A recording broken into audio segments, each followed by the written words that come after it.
Genesis chapter 11.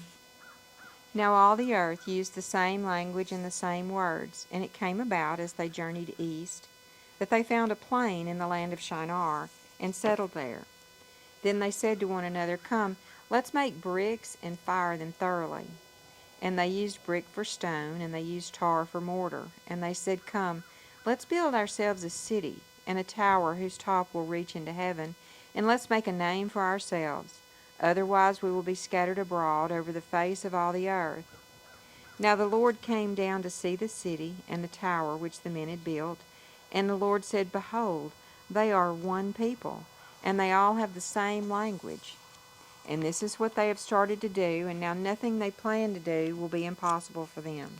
Come, let us go down, and there confuse their language, so that they will not understand one another's speech. So the Lord scattered them abroad from there over the face of all the earth, and they stopped building the city. Therefore it was named Babel, because there the Lord confused the language of all the earth.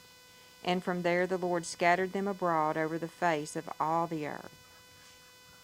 These are the records of the generations of Shem. Shem was 100 years old when he fathered Arphaxad, 2 years after the flood. And Shem lived 500 years after he fathered Arphaxad, and he fathered other sons and daughters.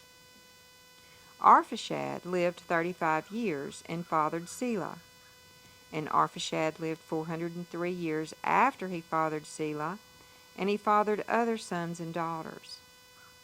Selah lived 30 years and fathered Eber, and Selah lived 403 years after he fathered Eber, and he fathered other sons and daughters. Eber lived 34 years and fathered Peleg, and Eber lived 430 years after he fathered Peleg, and he fathered other sons and daughters.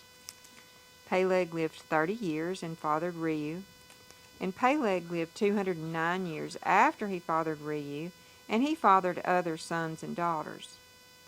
Reu lived 32 years and he fathered Serug, and Reu lived 207 years after he fathered Serug, and he fathered other sons and daughters.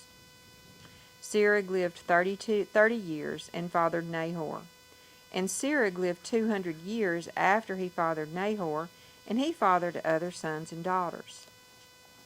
Nahor lived 29 years and he fathered Terah, and Nahor lived 119 years after he fathered Terah, and he fathered other sons and daughters. Terah lived 70 years and fathered Abram, Nahor, and Haran. Now these are the records of the generations of Terah. Terah fathered Abram, Nahor, and Haran, and Haran fathered Lot. Haran died during the lifetime of his father Terah in the land of his birth, in Ur of the Chaldeans.